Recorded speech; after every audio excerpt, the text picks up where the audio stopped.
Jumpa kembali dengan saya Pendeta Sugeng Mulyanto kali ini dalam acara Infinity Ministry di program Motivasi dan Inspirasi.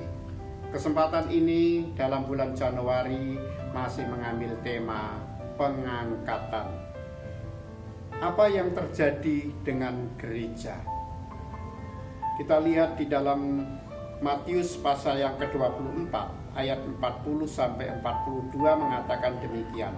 Pada waktu itu, kalau ada dua orang di ladang, yang seorang akan dibawa dan yang lain akan ditinggalkan.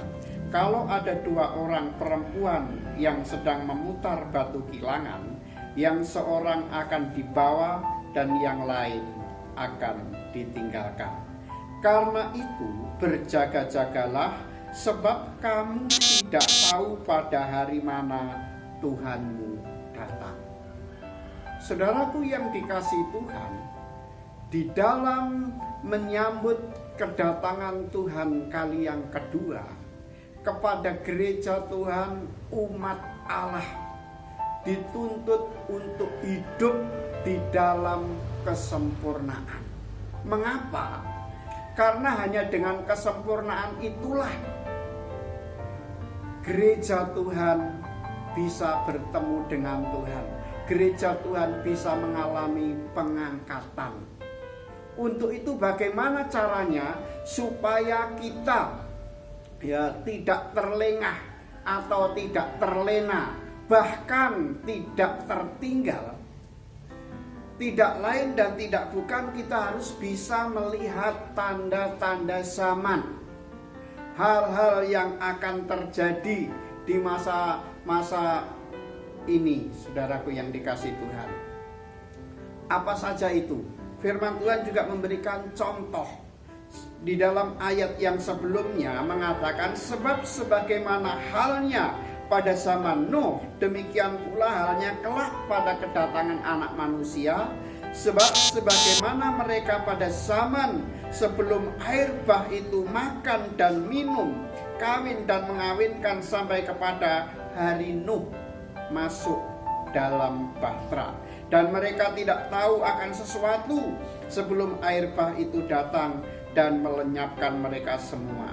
Demikian pula lah halnya kelak pada kedatangan Anak Manusia.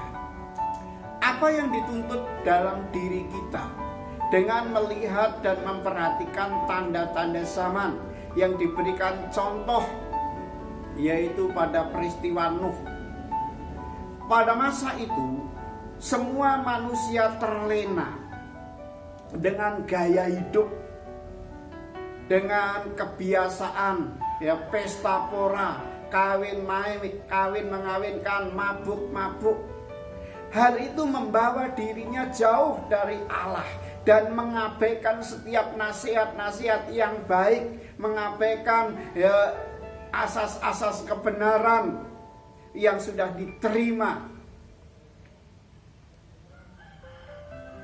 Dan dia lebih memilih hidup dalam keduniawian. Maka kepada kita semua diperingatkan untuk melihat hal itu, supaya kita berjaga-jaga. Artinya berjaga-jaga adalah kita harus siaga, kita harus siap, karena kita tidak tahu kapan Tuhan akan datang. Sebab dikatakan juga bahwa kedatangan Tuhan itu seperti seorang pencuri, saudaraku yang datang pada waktu malam, yang tidak ada seorang pun menduganya. Hal itu memberikan satu peringatan dan nasihat agar kita selalu waspada. Dan kewaspadaan itulah membawa kita berhati-hati di dalam bertindak, di dalam bersikap hidup, di dalam menjalani hidup sebagai orang percaya. Tuntutan hidup orang percaya adalah hidup kudus, taat melakukan firman Tuhan dan saleh. Dengan hal-hal ini manusia bisa berkenan kepada Allah. Karena dengan kekudusan, dengan kesalehan, dengan ketaatan terhadap firman Allah, hal itu akan membawa manusia pada kesempurnaan hidup.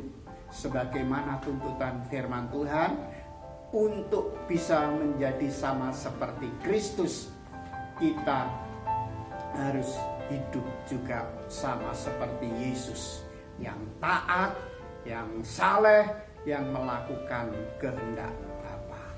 Tuhan Yesus memberkati.